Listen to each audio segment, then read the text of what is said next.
then again, like he can't wear a Phillies jersey. Yeah, he's got the Yards. So he's got the Yards jersey on, Yep. and they approved, which was great. They have to approve all this stuff. Yeah. The red pinstripes on the can. Now that pinstripes is something Phillies hold sacred. And they actually approved that for us, which we were like really fired up about. That was like Yeah, he comes by. I mean, during the season, I mean, they honestly they're working the entire time. Yeah, every other so day. it's like a rarity to have him there during the season. It's like a couple planned events. Yeah. Like we have an autograph signing thing we do with him during the season, Mm-hmm. and we also have a part of our deal with him. We do a buyout, so he gets the entire brewery, and it's all for a fundraiser for his I think I saw hometown that. heroes. Yeah, Nice. It's really That's cool. That's he super raised like $380,000 Wow. in one night at the brewery, That's which insane. is we closed the place. I mean, tickets were I think general admission was like 200, and then you had sponsors that were spending $10,000 and raffling off some amazing prizes.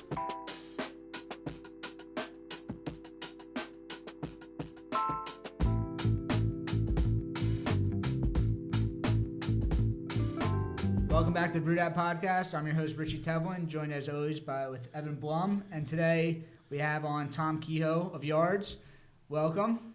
Very psyched. So I want to say, like one of the kind of Mount Rushmore of Philly beer personalities. And, there's lots to talk about with the Yards, but we were talking about, before we got started here, like there's so many other things to talk about with you. It feels like you have your hand in everything as far as Philly or even just Pennsylvania beers related. You've been here from the start, or at least the start of craft beer in Pennsylvania. Love what I do. Yeah, thank you for coming on. Yeah, definitely. So I guess we want to start from the beginning. Sure. So all the way back, I guess in college when you started homebrewing, and we'll go from there. Sure. Yeah, we started homebrewing. Got our first beer kit from Home Sweet Homebrew, and it was pre-George and Nancy, believe it or not. It was across the street, and it used to be a travel store for a while. Yeah. But George and Nancy took over shortly after that, and we were always getting brewing supplies from him and her, which was terrific. Great person to have, giving you that kind of stuff and giving some knowledge back then.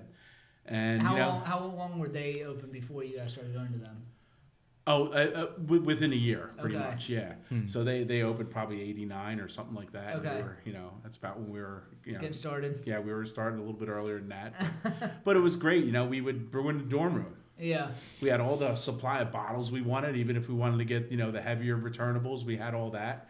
And we had a bunch of, basically slave labor that would help us, making, cleaning bottles, doing all that stuff. It was great. Free taste testers. You always want to have that nice beer before you went out, and that was sometimes our home brew, and then you would go out and drink crap all night. Nice, yeah. Get a nice, good base going on. What were you drinking? What were you drinking afterwards, after your home brew? Natty Bow, probably. Yeah. Natty Premium, if we were able to afford that, which was pretty good. We could actually get Yuengling Porter.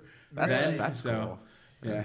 So this was in Western Maryland. Okay. So I lived in Frederick for a bit. Okay. Close to there. So no, Western Maryland's a school now. It's called McDaniel College. Got it. All right. So yeah, back then it was Western Maryland, named after the railroad. Okay. That went through there. So cool. Awesome. So then from there, I guess you started then at British Brewing Company. Okay. Yeah. So interesting.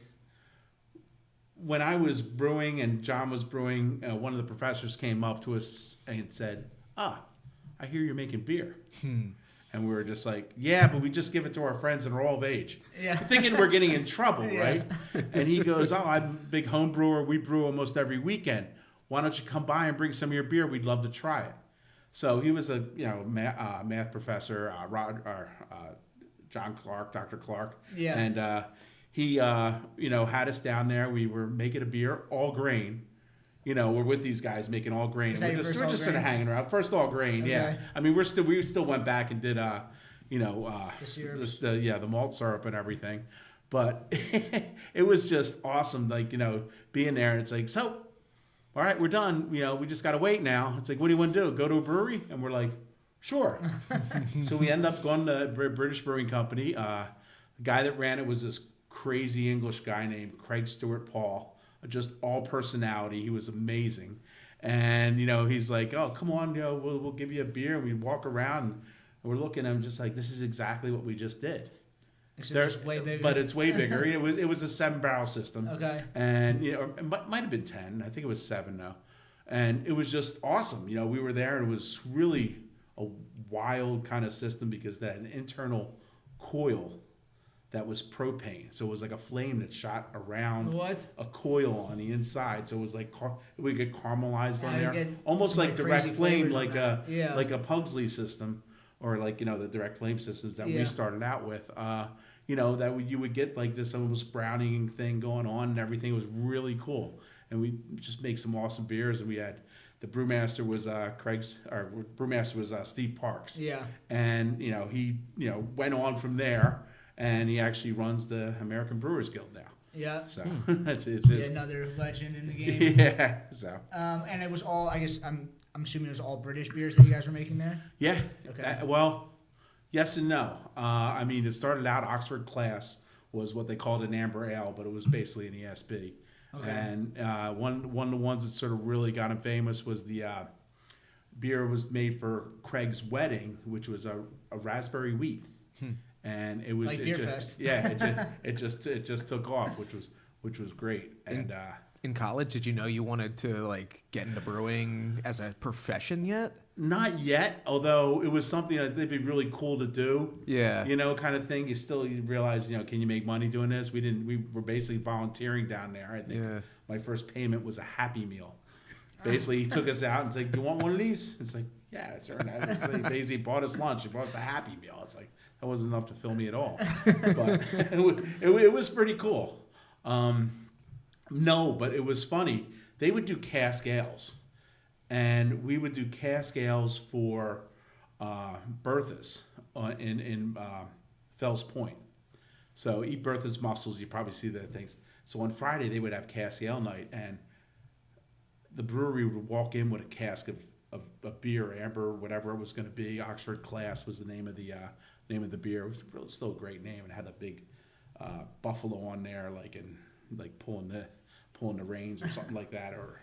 It was really cool, but me and one guy are carrying the firkin into the brewery, into the bar, trying not to, you know, stir it up too much, you know, and the place is packed, and it's like now we're carrying this thing side by side. It's like we can't fit through the door, and I go, I got it, and I went through the door sideways with the firkin, and then it just like opened up, and I walked straight back to the bar, put it on top. Because everyone's waiting for you. They were waiting there.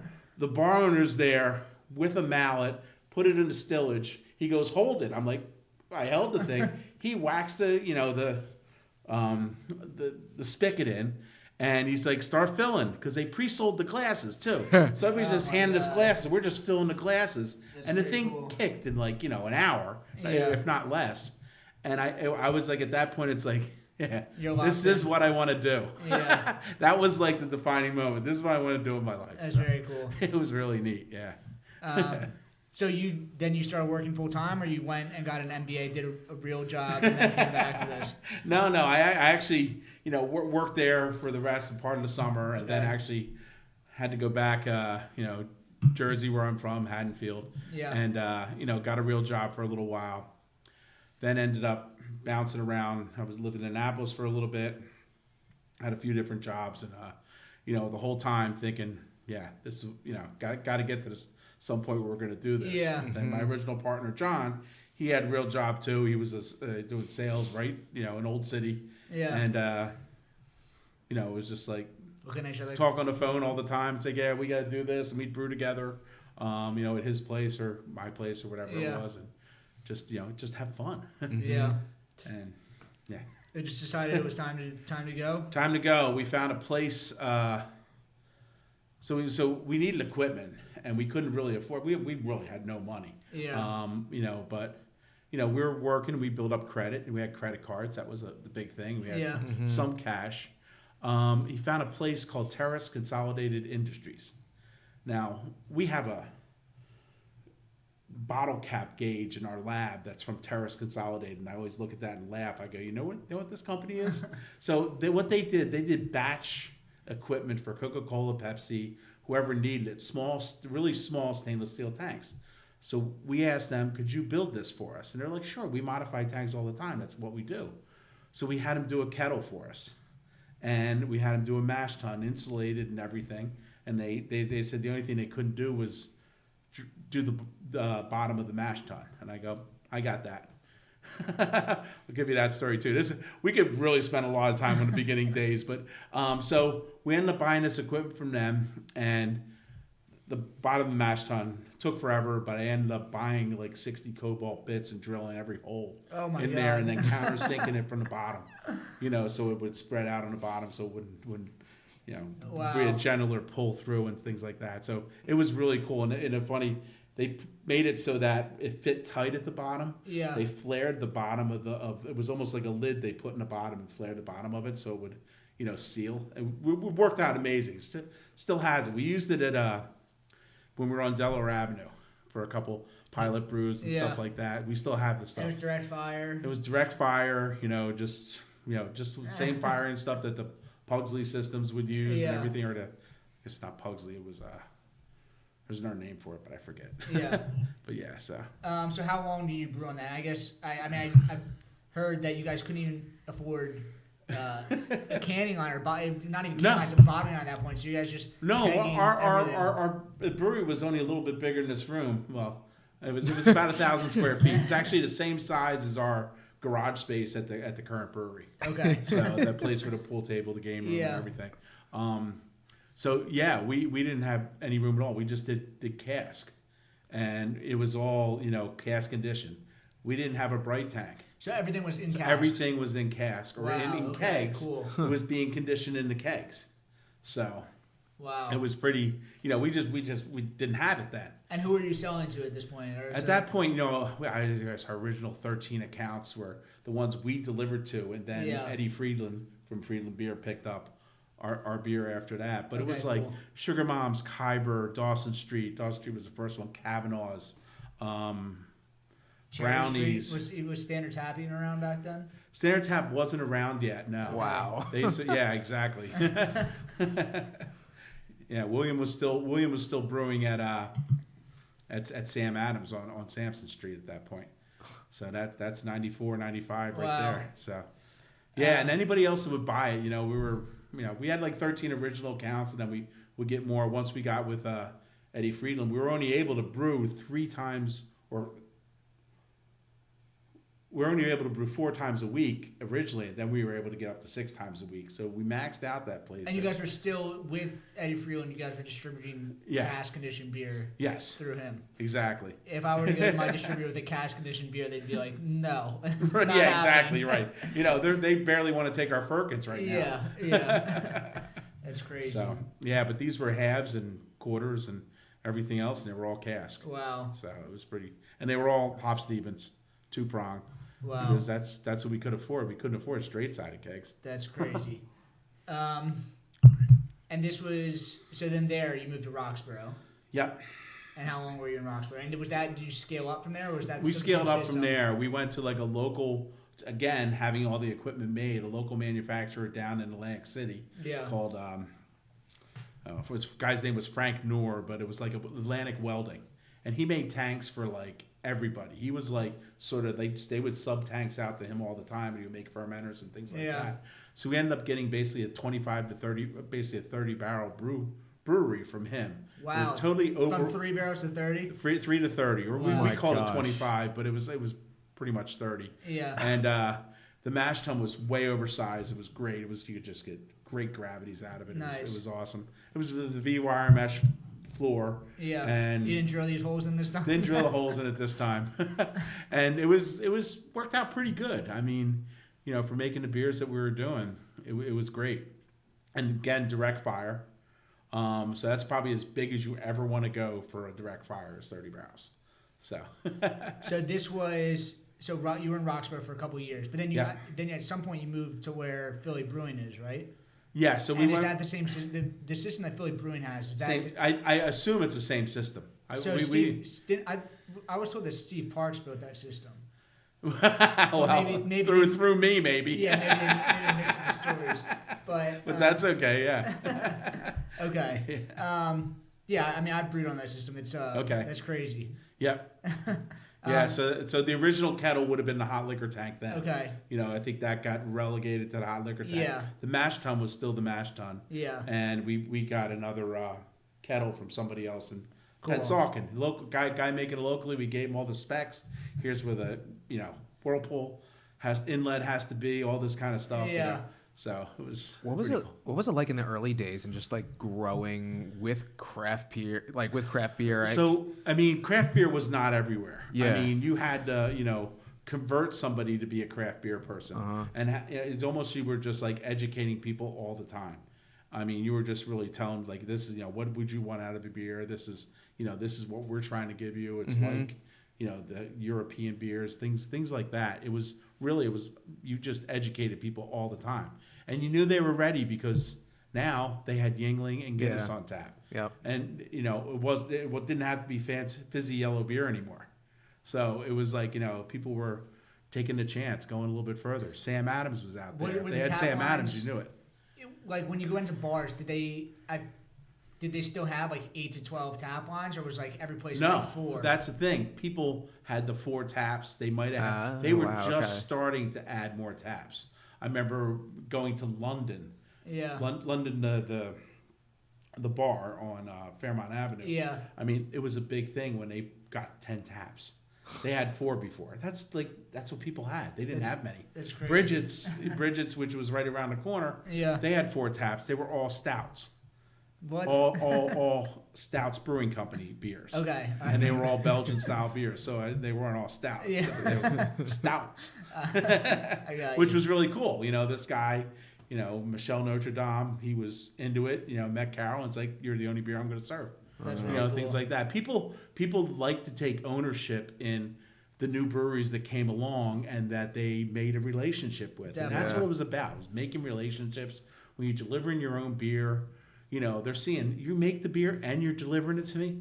Things like that. Eventually we got Friedland, but every time Friedland delivered a new beer to a place, we would be there that day. We made sure we wanted to deliver the tap handle ourselves. Yeah, I mean, Erin told us even back like when she was starting, what was before Devil's Den? It was the old.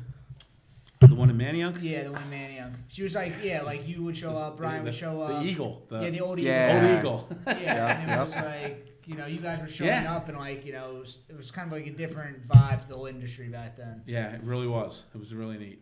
That's cool. And you looked out for each other, and microbreweries weren't in competition like everybody thought. It's kind of like cheesesteak places being in competition. Yeah. People that eat there make up the competition. Yeah. They're like, oh, this one's better. No, this one's better. Cheesesteak owners like, go to either one of us. We're going to give you a cheesesteak, Yeah. Same like with the beer guys. We'll sell you the beer, go to either one of us. Yeah.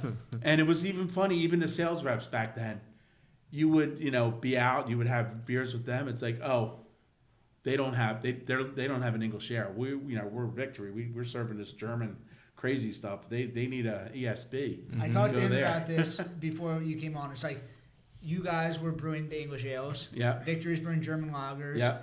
Dogfish was brewing IPAs. And then Iron Hill was like the brew pub. Like you guys all stayed in your lane and brewed together, but kind of like picked your specialty. Yeah. We were happy to be on tap next to somebody else because we knew that if you got one person in there, we weren't cannibalizing. Yeah. Really.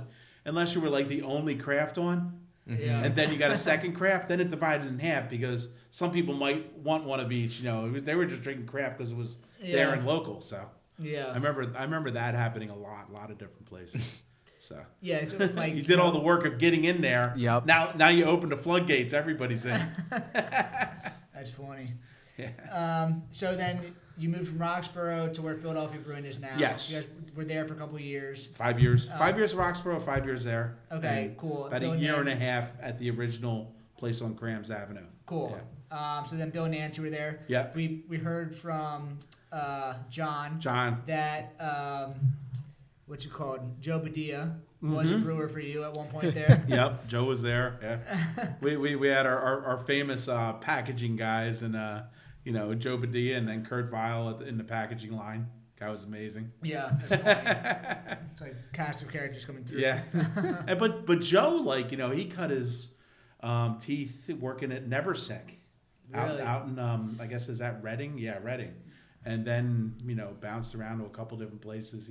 He was he was moving. He was going to figure out his path, you know, and he did figure out his path, which is awesome. Yeah, pizza guy now. Cool. So then at some point, you know, the split happened, and then you took the name brand Yards. Yeah. And they stayed in the location. Then you moved. Did you move someplace else before Delaware Ave, or did you go? We went right there to Delaware Ave. Okay. And Delaware Ave is pretty big. Yeah. So you guys moved right into that big, and you guys built the brewery, the same brew house that it is today? That is there today, yeah. Okay. So we did that. So I was lucky to find, like, when we first started, the ultimate brew house was a JV Northwest 50-barrel brew house. Yeah. It was in the back of every magazine, and we got that brew house. Pictures and everything to be the exact one. It was actually came from Ybor City. And I flew down to Florida and looked at it and was like, yeah, I want it. And flew down 2 weeks later with the rigging guys and loaded it on the truck and brought it up there. And it was pretty intense getting it in the building and everything. And then getting the tanks done. We had to, you know, they didn't have any fermenters. We had to buy, you know, a couple fermenters and things like that. So we had them made from like Newlands, and most of the fermenters we had made were from Ripley up in British Columbia. Wow. Which was pretty cool. All over the place. Yep. I've yet to see one of those big tanks moving down the highway. Yeah. Like, I'm waiting to see it out. Well, if you come to the brewery when you take the tour, you'll see two tanks.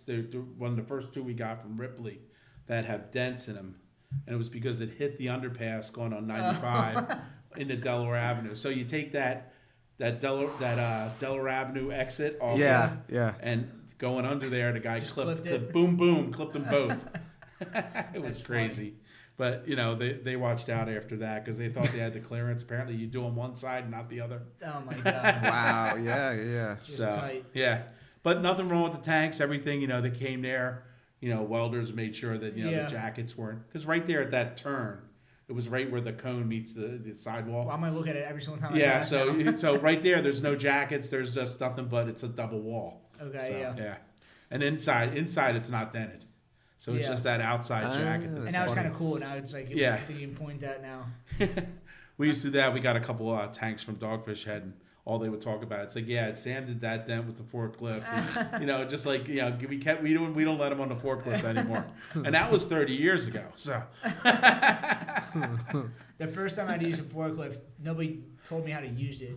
And I was interning at the time in high school, and I ran the forklift into the side of the building. And there's just 2 holes in the side of the building now. Oh my! Where was it? It was like some landscaping business that I was interning at, but it was like I had no idea what I was doing. I had summer jobs working all kind of construction stuff, and I was driving a forklift early on. Yeah. Learned. Back in my Nestle days, I was like warehouse manager. Yeah. So there was like, oh my God, maybe 40 forklifts going at a time. Yeah. It was some, and they're flying because they are like, flying. That's all they do is drive those things. Yeah, they're good. They're great. But then you have some pallets that get lodged, and you see some crazy shit too. So it's entertaining. Yeah. I mean, back in the day though, like I feel like breweries are established now, and it's like when you go into it, there's like kind of training programs, and it's like set up. There's safety programs. Yep. But I feel like back in the day, it's kind of like the Wild West. Like you guys were building this industry as you know. We were learning everything. Have like factory. We were learning everything. We were working all the beer festivals ourselves. Yeah. So it was absolutely common to see me, Bill, Ron, Sam, Mark, everybody there working the festival. Brian was there. Yeah. You know, it was just. We had Jeff Norman on the other day from Cannon Beer Fest. He's like the first couple of times, like he was like so thankful. Like, everyone showed out, and was just like, I wasn't expecting you guys to be here. It's like it was, we're the guys got to work the weekend. Yeah, it's cool. So, And I guess back then there weren't like when did the Brewers Association start? Did you guys even have resources as far as? So the Brewers Association was the Association of Brewers back then, and then became the BA a little bit later. But yeah, they were around because, I mean, they were probably when we started on like the 4th GABF. Okay. By that point, yeah. Wow. So they started pretty early, and it was like, you know, really small, all that kind of stuff. So yeah. Yeah. And this whole time, you guys have always brewed more than that, because They had their 40th a couple years ago. I'm sorry. Okay. But it was probably different than what it is now. Like we were saying, it's much smaller. Yeah, much smaller. But this whole time, you guys are always brewing English ales. Like you guys were the English ale brewery. Yep. I mean, our IPA was an English IPA. Okay. We were doing that kind of stuff. So yeah.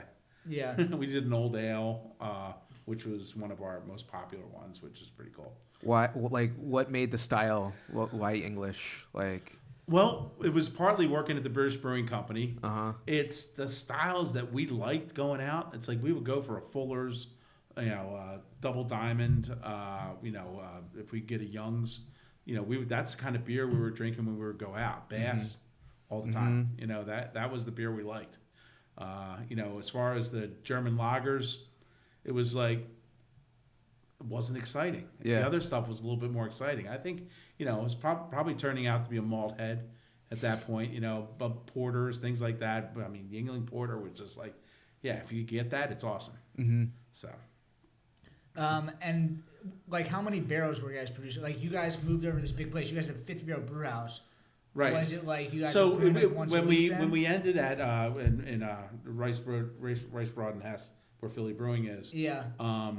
We were doing about 7,500 to 8,000 barrels at that point. Okay. So when we moved over, we moved up to a 50-barrel brew house. Yeah. We added a kettle because what it was one of those combi tanks where the mash tun turned into the kettle. Yeah, you got to clean it out. You clean it out real quick and then transfer over to mash or whatever. At 50 barrels, it's like great. That's like almost like a pub brew system now. It's like trying to figure that out. Yeah. So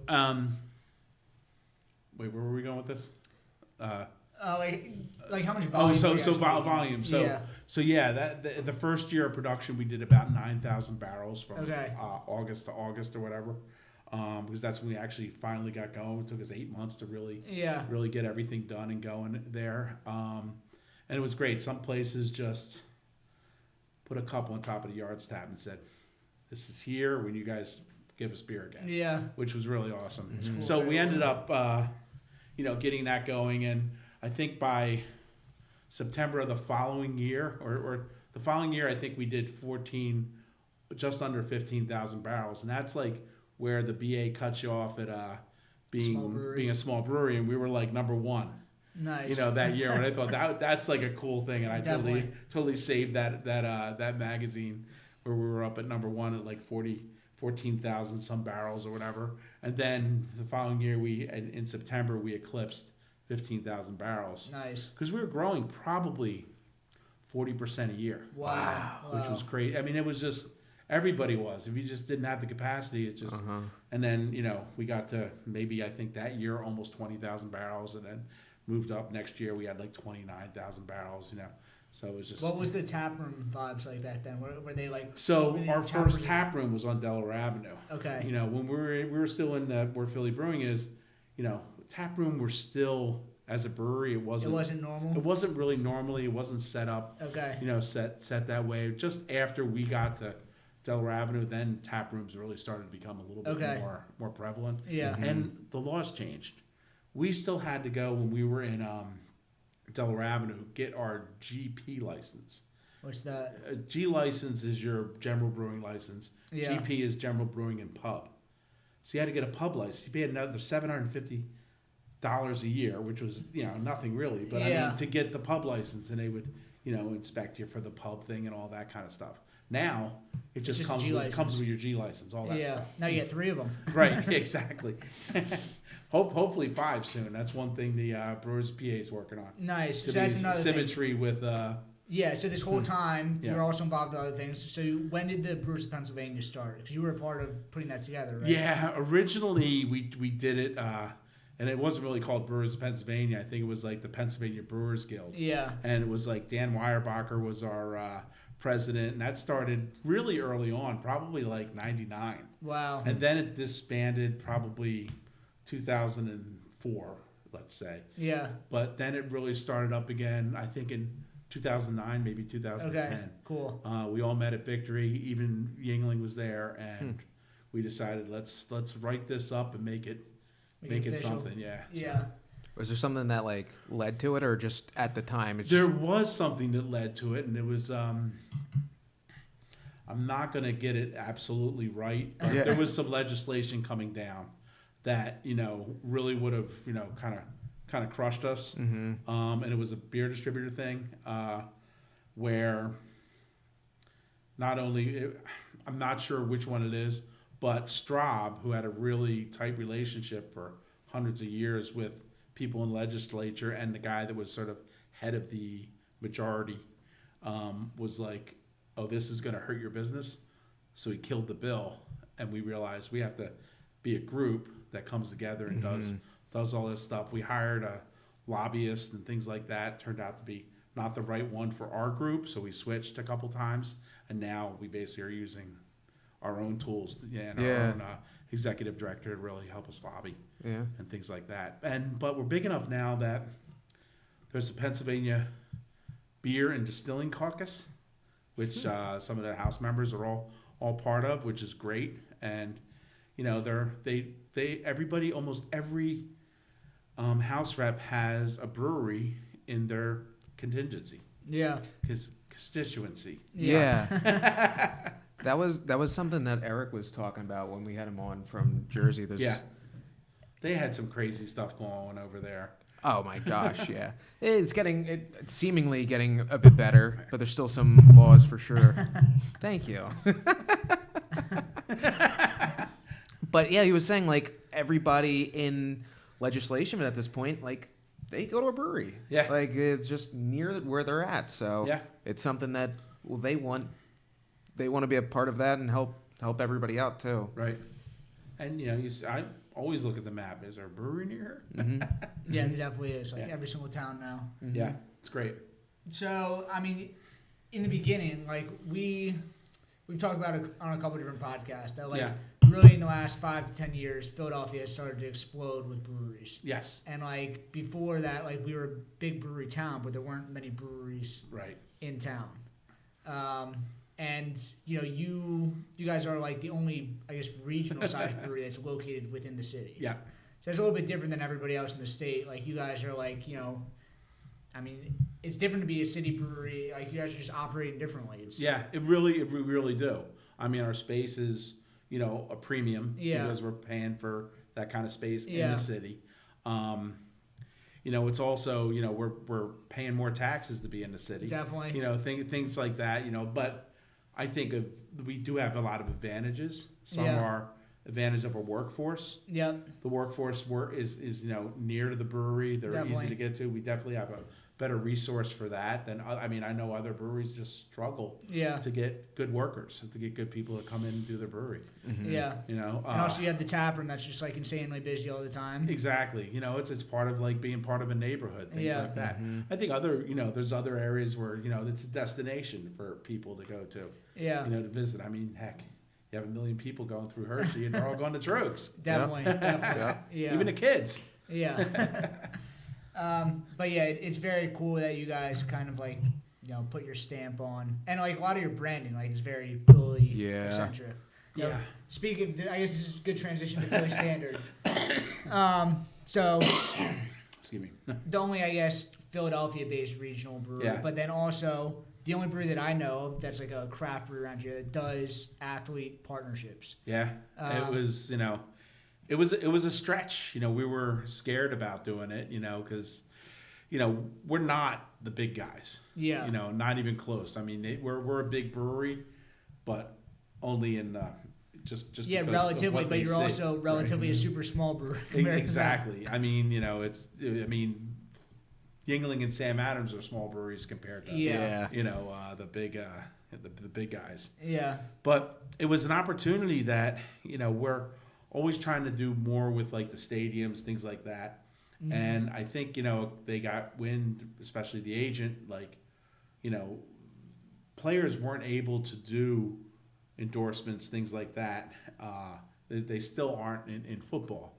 Like we can get a football player to just with alcohol for anything. Well, it's not just because I know the NFL is like $1 billion deal. Yeah, I think it's anything for NFL. Okay. I think it might be alcohol for the Phillies. Okay. But then again, like he can't wear a Phillies jersey. Yeah. He's got the Yards jersey. So he's got the Yards jersey on. Yep. And they approved, which was great. You know, they have to approve all this stuff. Yeah. The red pinstripes on the can. Now, that pinstripes is something Phillies hold sacred. And they actually approved that for us. Which we were, like, really fired up. I'm sure that was, like, a lot of going back and forth, like. Yeah, it does. And that's all the design guys. And, you know, if you do something classy, it's going to get approved. Yeah. You know? We're not taking advantage of, you know, everybody hates me beer. You know, or something like that. Everybody hates this beer. I feel like you guys have done stuff with other athletes in the past. Maybe not beers, but. So we've done stuff with the hockey players. Yeah. We were able to do that. Yeah. So we did the hazy beer for Kevin Hayes. Yes. That's cool. That's cool. That's funny. Which was good. Yeah. Does he come by? Yeah. Yeah. He comes by. I mean, during the season. I mean, they honestly they're working the entire time. Yeah, every other day. So it's like a rarity to have him there during the season. It's like a couple planned events. Yeah. Like we have an autograph signing thing we do with him during the season, Mm-hmm. and we also have a part of our deal with him. We do a buyout, so he gets the entire brewery, and it's all for a fundraiser for his I think I saw hometown that. heroes. Yeah, nice. It's really cool. That's he raised like $380,000 wow. in one night at the brewery, That's which insane. is we closed the place. I mean. Tickets were, you know, I think general admission was like $200, and then, you know, you had sponsors that were spending $10,000 and raffling off some amazing prizes. So, that's very cool. Yeah. It's so cool. And it's like you have so many different things going on because you also have the cask beer event that you do. Yeah. Like one of the largest beer fests in the city. All cask beer, which you know, the is Real very Ale cool. Festival, and we were talking about it today. It's like it's going to come up quick. It'll be at the end of April, and so we're planning for it now. Nice. So yeah. Yeah, it seems like you're just kind of involved with everything. I mean, like we've had people on from Philly Beer Week. You were there, kind of. Were you there the start of Philly Beer Week? I started Philly Beer Week. Yep. And it started off as Philly Beer Week, or it's Philly Loves Beer, right? But it started off as. Right. It started out as Philly Beer Week, and you know, it was almost sort of that. I think that name sort of evolved. What had happened? We used to have this great beer event that Michael Jackson would come in every year. Yeah. And he would do like a book signing at the Penn Museum. Yeah. And then we would have a big beer festival afterwards. Around that, Michael Jackson would have a couple places like Monk's and a few other places that he would do beer dinners. Yeah. And other people with books would come in and do dinners other places. And it turned out to be like a little sort of like restaurant week, beer week kind of thing. Like unofficial. Unofficial. And it was all around Michael Jackson. Then Michael Jackson passed away. Yeah. And we're just like, we had one in honor of him there at the at the Penn Museum, and then it was like get together with the people from the Penn Museum and Don Russell, who was the Six-Pack Joe. Joe Sixpack. You know, he was part of the media doing the writing back when everybody used to read newspapers, and Tom from Monk's, and they were like the three leaders of of the whole group, and then it was a couple breweries, me and Victory might have been part of it back then. I'm not sure. And then it was mostly restaurants. Nottinghead, there was mostly restaurants that just like serve craft beer. Yeah, mostly restaurants that serve craft beer. So there was not as many breweries in there because they were like, we're beer bars. We're going to get the breweries we want to do stuff at our place. Okay. So like Peters was able to grab Tommy Arthur from, cool. Penn, Pizza Port and all that kind of stuff. Bring them in, bring Carol Stout in, and then not only that, there was other kind of things happening, like American Beer Week, which the BA was doing. They would do like, a thing in July where they would, get all the people in Philly? In Philly, everywhere. They would do like a bunch of different, towns all along the way. Okay, cool. Yeah, so that kind of thing was happening, and then we decided let's do our own, and we had some nice, PR people going on with it and things like that. Profile PR did it, and they were all into the beer and things like that. They also do like a writing thing. I think Sam Calzone did one of his books through them, things like that. Cool. So it was all sort of tying things together that way. Have you ever thought about writing a book? No. No? I think about it, but eventually I might do it, but I'm sure you guys it'd be fun. Stories. Yeah, really. I guess I read all like Sam's, Garrett's, like all of them, and I feel like you were right there with them, kind of. Yeah, it was cool. It was like and cheering them on all the way. Yeah. I mean, they're just great personalities. They're great out there. They really, they really show off the industry great. Yeah. And I think that's something that we need to do. So Definitely. You talk about that often. Yeah. It's the, I don't know. So, I mean, your transition over to Spring Garden. Yeah. Like, you guys, you're still growing like massively. We're 11 years at 11 Delaware years. Avenue. Okay. Yeah. And then you guys were just like bursting at the seams and like, we have to get out of here. Yeah, we didn't have a canner over there. And Okay. canning not only takes up a lot more space with storage of cans, but just to put the line in and things like that. So that was one of the main reasons for us moving over there. Another reason was, to take advantage of the taproom model a little bit more. Yeah. And also, do events. Yeah. That's such a big part of I mean, taproom was the really taproom nice model. there. Yeah. It was much smaller though. It was very like intimate. Much smaller, and we didn't have a secondary space. Yeah. We basically closed every night at 7, and if someone wanted to have an event from 7 to 11, we would do an event for them.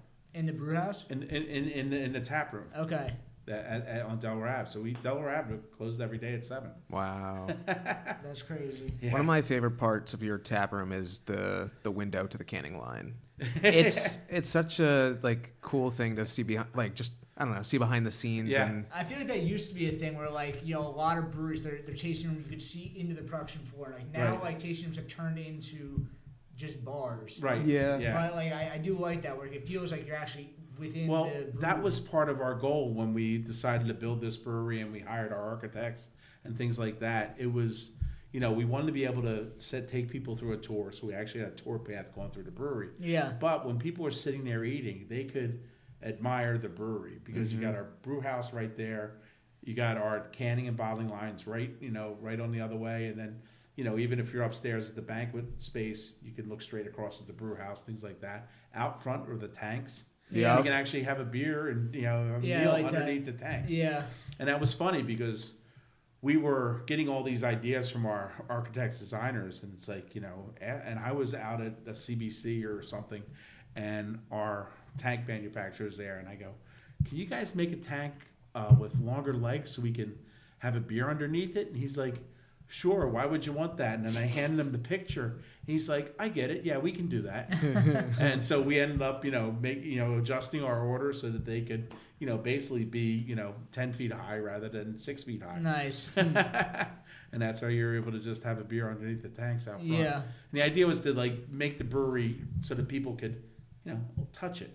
Yeah. Be part of that, be part of the experience. And the real ale event is in the brewery, right? Yeah, it's in the brewery. Yeah, that's very cool also. And we definitely like that idea. So yeah, set the band in there and everything. yeah, Cool. Makes the fest.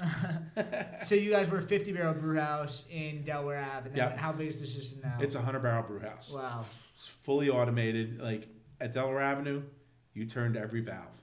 Here, you're clicking the mouse to turn the valve. 50-barrel brew house, manual brew house is crazy. Yeah, it was. It was pretty intense, And it was an older system, and we had some quirks. Yeah, yeah.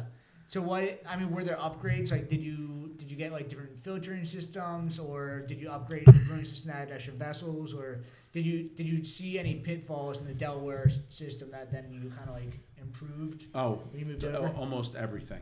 Yeah, honestly, almost everything. I mean, JB was great manufacturer. Yeah. And it was our first brew house that wasn't really built by me. Yeah. So it was this was real engineered brew house and things like that. And it was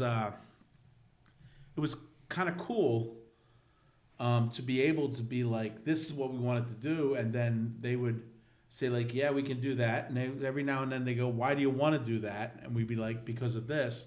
And they'd be like, okay, we get it. We're going to try to do this for you. Was it beer driven? Like you guys had certain brands that you guys were basing it around? A lot of it was that. And we weren't worried about, if we had to, change some things to brew certain brands that were a real high gravity or something like that. We would make those adjustments. But okay. It made it so we were able to, find the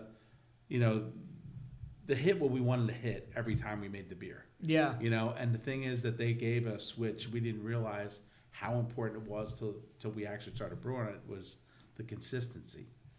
You know, we can brew the same beer twice exactly. Yeah. Which is awesome. And it's, you know, it's their programming, it's all that kind of stuff in there, and it really makes a game changer. Really is, yeah. And what type of, were you guys still brewing primarily English style beers when you made the switch? I know you guys have expanded a lot in like the IPAs now, but like was it still mostly just English? We at Delaware Avenue we started doing more of the American craft beer kind of stuff. So Philly Pale. Yep. You know, although it started at, you know, technically it started in Roxborough, but it really got into it. Much better when we did it when we changed the recipe at Philly Brewing's spot, and then, you know, once we got it to like bigger system and everything, we were able to brew a little bit of higher gravity and things like that on the 50 barrel, which really made it work. At Wazak Inc., they keep your water clean, safe, and flowing at its best. From local breweries to busy distilleries, they're proud to serve over 20 spots across New Jersey, New York, and PA with top-tier water treatment that's affordable and built to last. Wazak know that every brewery has unique needs, so they tailor boiler treatment plans that keep equipment running smoothly and efficiently. And for them, it's not just about water. It's about delivering safety, satisfaction, and reliability to every client. So ready to elevate your water quality? Connect with Wazak Inc. today and let them get your system to its peak performance. Yeah, that makes sense. So you guys have been around for a while. What's like the... You guys have had some iconic brands that have come and gone. Yep. Is there like some old heads that like, you know, were there from the beginning and they're like, everyone always asks for this beer. Do you guys put it out every once in a while? We do. We're starting to put things back out every once in a while. Like we redid some Cape of Good Hope, which was a big fan favorite. It was a total cult favorite for a while. Yeah. And, you know, I guess, you know, we do the Imperial Stout. We haven't done Trouble, which was a strong Belgian double. You know, things like that, which, you know, we're eventually going to bring all these back. But, you know, when the time's right, you know, things like that, when we need something cool to fill in, we kind of look at our portfolio and be like, okay, what holes do we have? What do we want to do? And what are people going to buy? Yeah. You know, right here, this is the Hazy Pale Ale. It's, you know, it's not an IPA, but... Yeah. Are people leaning a little bit away from the higher alcohol IPAs? I think they are. They are, and they still want the hazy. So it's I'm very against NA beer, but I do like low ABV beer. This beer is great, by the way. Thank you. Yeah, I think my favorite when Summer Crush came out. I love Summer Crush. Yeah. That's my favorite summer beer. It's probably just my favorite beer. I would probably drink it all the time. And it's funny. Our best-selling seasonal before that was Saison. We did a Saison for years in bottles. And it was a little higher alcohol, and we thought that by lowering the alcohol, we got out of that Saison category, and we were into that sort of, you know, wit beer category. Yeah. And that's where the Summer Crush came in. What is loaded question? What is your favorite from like years, I guess, of like your favorite brand here? I mean, my favorite's still my baby. Yeah, it's ESA. Yeah, ESA is just an awesome Old beer. Faithful. It's enough of everything. It's got enough malt. It's got enough hops. It's got enough character, and it's just something you really drink, which is awesome. That's still my favorite, and I'm biased because it's, you know, it's the first one, but still. I feel like Yards has also done a great job of kind of insulated, maybe. Like, you guys hire a lot within. Yes, we do. Yeah. And I know you guys like make a point of that, and it's like a lot of breweries. It's just like, you know, it's very much like a year turnaround rate. Yeah. It's just like people run from brewery to brewery, but like Yards does a great job of like hiring people, holding on to people, and like if you're working at Yards, you work there for a very long time. Is that like from the beginning? That's kind of always been a thing, or at some point it just kind of naturally happened, and now it's just like you guys had some great people working there, and it just it's kind of always been a thing, but at the same time, you know, you got to realize that, you know, people are limited to where they can go in the company too. Okay, you know, if we're not growing, if we're not expanding, then people are feeling stagnant too. Yep. So the whole thing is you got to keep doing things. And keep moving, keep growing. And one reason why we're doing, a lot more contract brewing these days. Yeah. Which is, like something that's becoming a big part of our business. Definitely. I mean, you guys have the 100 barrel system. There's not many breweries. Like we keep saying, like in the city that have 100 barrel capacity. Right. But some people have 100 barrel brands. Yeah. That taking that big brand that they're brewing so much of, lets them brew all the smaller stuff, which they probably enjoy more. And like Kenwood, do you guys brew Kenwood, right? Yeah, we do Kenwood. Yeah. So, and which they really pretty much have the one beer. Yeah. Which is we can handle that. They don't have a brewery. Yeah. But we're happy to be that guy. Yeah. And we're proud. Every time we see their handles out there because and they're growing their brand, which is cool. Yeah. But we have other ones where some of the big brands, they can brew all the other stuff, and we take care of the big one for them. Nice. I like that. I mean, you guys have that automated brew house. It's just like it's really we got this beast. Yep, and we have a amazing canning line that does just such nice packaged product. Yeah. And so you guys don't do any bottles now at all? You guys? No, we're still doing bottles. Okay. Yeah, we were bottling Philly Pale today. Okay. So yeah, we still bottles. We still do bottles of our core. We do one contract we have does bottles. Okay. Which is pretty good. Yeah. When did you make the change to the 19.2s? Is that like So that was something that sort of came out of the ballpark. That's what I was things, and then the other thing is convenience stores. The 19.2s and convenience, just the people want to have that beer they can take away. Mm-hmm. So and that's why the big boy, the very mega, that goes out to those kind of places and concert venues, things like that. People. Yeah. I mean, I don't want to be drinking a very mega in the middle of the summer at a Phillies game. I want to drink one of those two beers because it's going to be refreshing. It's going to be great. Mm-hmm. Mm-hmm. I mean, those 19.2s at the Pale Ale and Philly Standard, that's like synonymous with me. Like, I picture that like I'm at a Phillies game. Yeah, right. Someone's walking around selling those. I'm eating a hot dog, or 9 of them. I got guys that come in and buy the 19.2s just because they want to feel like they're at the game at home. Oh my gosh. and watch the game in their regular TV set. That's crazy. Which is awesome. That's fantastic.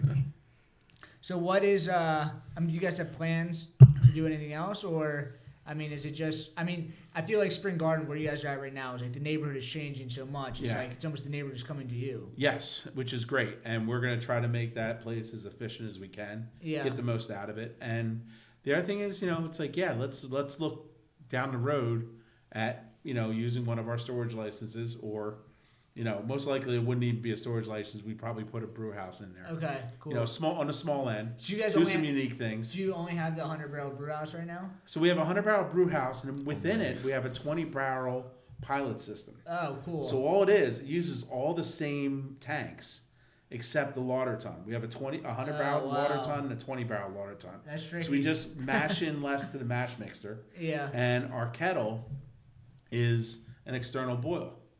So really, all we need is those 3 barrels that's external to be flowing in there. And that's cool. So brewing to a boil 20 barrels is nothing. That's very cool. It works really good. So we can do that. And then we have our 1 barrel pilot system that, we just have fun on and make up new ideas and, throw something, we did a crazy Imperial Red the other day. So. An Imperial Red? Yeah. Wow. Never knew that. You serve those at the tap room then after? Sometimes we do. That didn't make it to the tap room. That just stayed on the back taps for the staff to try and things like that. Which is, but no, we did. We will bring stuff like that, like 1 keg, because it's a 1 barrel system. Yeah. We'll get 1 full keg out of it and a couple sixtels, and we might throw it on, see what people think. Mm-hmm. We'll have a QR code on the menu, and they can go in there and rate it. Nice. How much? Are you guys doing any cask distribution at all? We are, yeah. We're actually, a decent amount. We still, supply the cask for Dandelion, 700 Club still does cask. Cool. There's a few places. I mean, Standard Tap. Yeah. Dawson Street, huge. I mean, they've got 3 beer engines. It's fun now because you guys built your entire brand on the English brewery, and I feel like English style ales are kind of coming back. Yeah, they are. And it's I guess everything's cyclical, but it's I I feel like English ales for a while are slept on.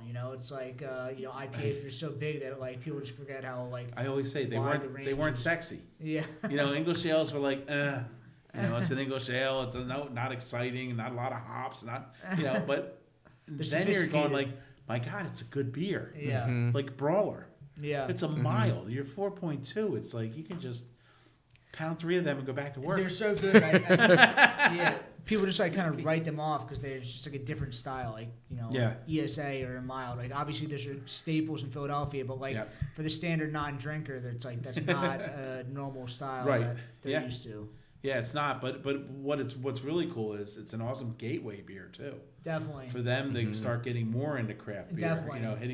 Hitting a Brawler or even hitting a Philly Pale. 100%. 100%. The beers, I mean, you guys have a wide range. I feel like a lot of your beers are like approachable beers. Like there's nothing that's like some crazy, insane, out of left field. Exactly. And some get that way, but they're limited to you're selling that to. Well, I mean, you sell that, but like I don't think that when I think of Yards beers, I think of like approachable, sessionable beers.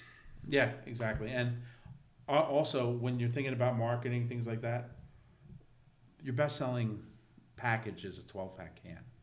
Yeah. What's going to sell in a 12-pack can? Something like Philly Pale, something like, the Philly Standard. This beer is going to be something that's going to be selling in that. So that's where you're getting volume. That's where you're getting, big growth, things like that. And, we concentrate on that. So nice. We think about it.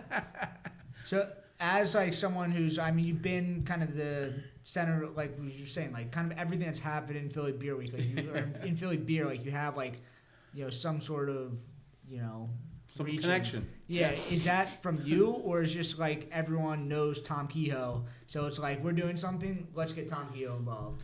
No, I think it's a two-way street on that, really. Because even for like the last 8 years that I've been involved in like Philly beer scene, it's like even the local NBA meetings. Right. You're really the only president that's like coming to these meetings. Right. It's mostly like a bunch of like young brewers, but it's nice to see that like when you're there, like you're making a presence. Like it feels like people are kind of. I've always been part of the NBAA and stuff like that. It was always a big, thing to be that, because I was board of governors for I don't know, maybe like 15 years or something like that. Yeah. And then I'm still treasurer, and I just think I just want to make sure nobody messes up.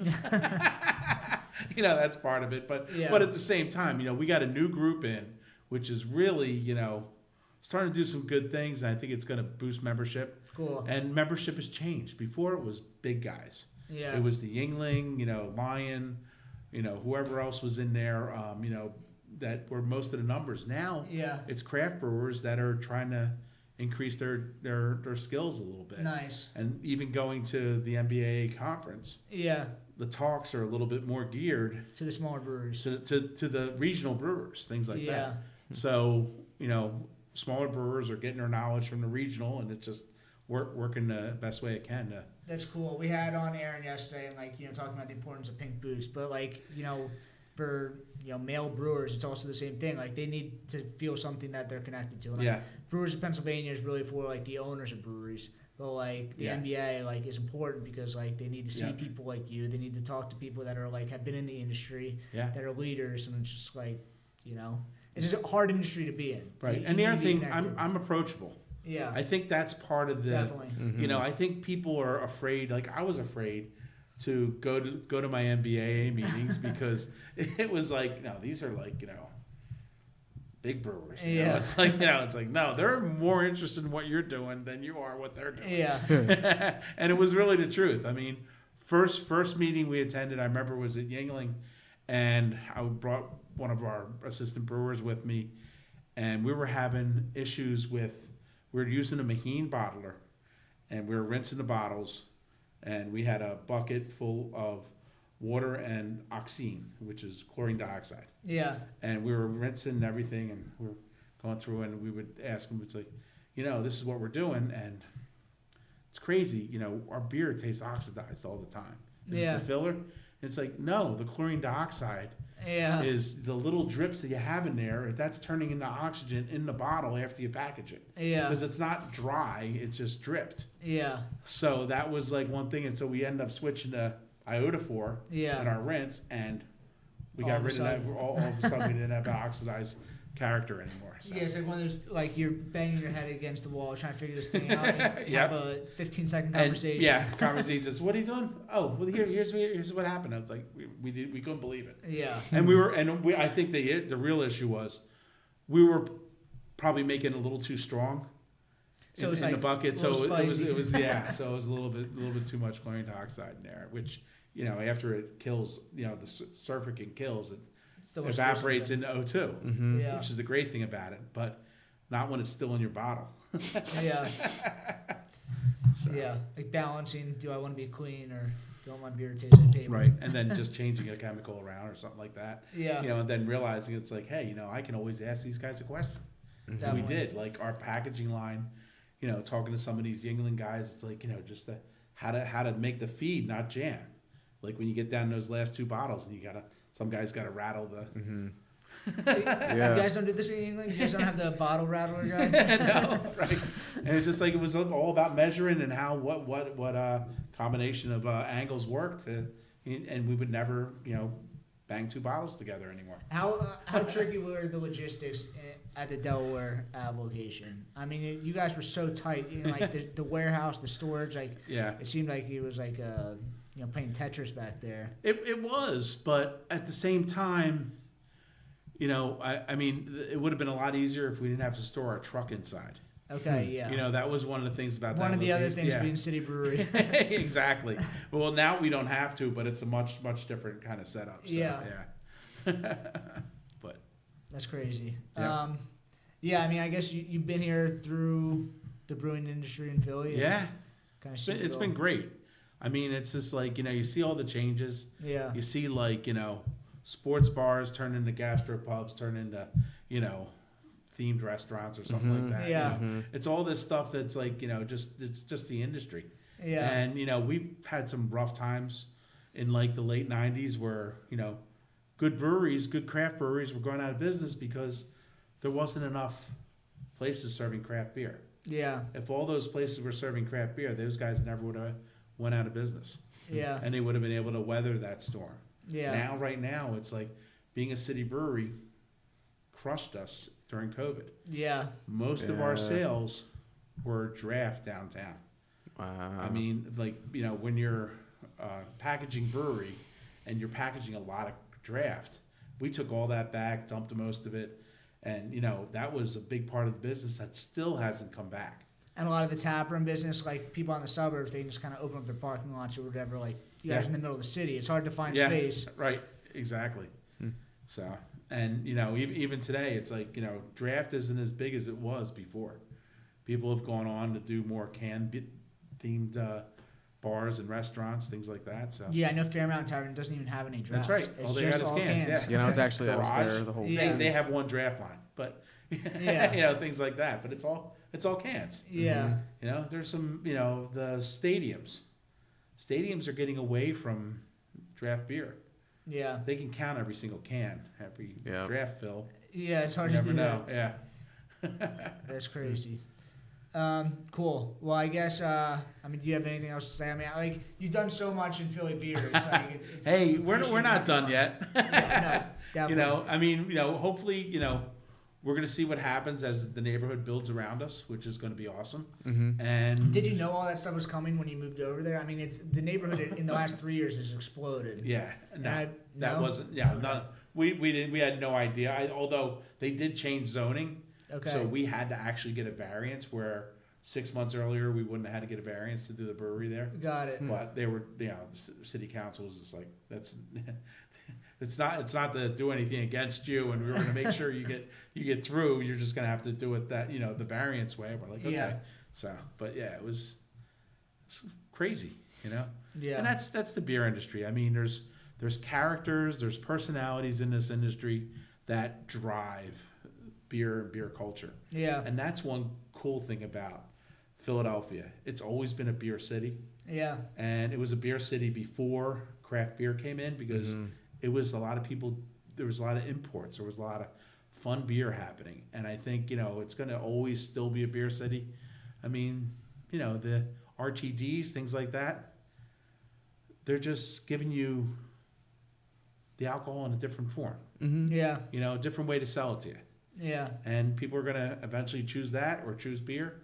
And I think it's eventually going to get back to beer again. So. I think so too. We're very blue collar city. It's like we're not a cocktail city. We're drinking beer city in a dive bar. Yep. We like it that way. No. Yes. Yeah. Cool. Well, thank you for coming on. Thanks so much. This was great. Yeah. Are we done already? Yeah, it's been an hour. Awesome. Yeah. Doesn't even seem that way when you're just talking about what you love, No, exactly. And thank you for all the beer. This is great. Really appreciate it. Do you guys have any new beers that are coming out soon? We are coming out with a new beer.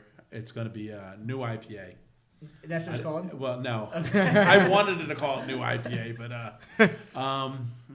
I don't know if I can actually say, but yes. Okay. There'll be an IPA coming out in a green can. Ooh. Okay. Cool. So, because our regular IPA is in a red can. So, got it. But I love the color, and everybody did, and we just. So yeah, I don't want to spoil it. Or, I got you. However the marketing team's gonna announce and launch this thing, but. And then we can find you guys at Yards. Is it Yards Brewing? Yardsbrewing.com. Yep. Okay, and then your Instagram. Do you know that Yards Brewing? I think it's at Yards Brew. I think it's Yards Brew. Yeah, I think you're right. Also. And 500 Spring Garden Street. 500 Spring Garden. Come by and say hi. Cool. Thank you for coming out. You can follow us at Brewdad or at the Brewdad Podcast, and we'll see you guys in 2 weeks. Sweet. Awesome.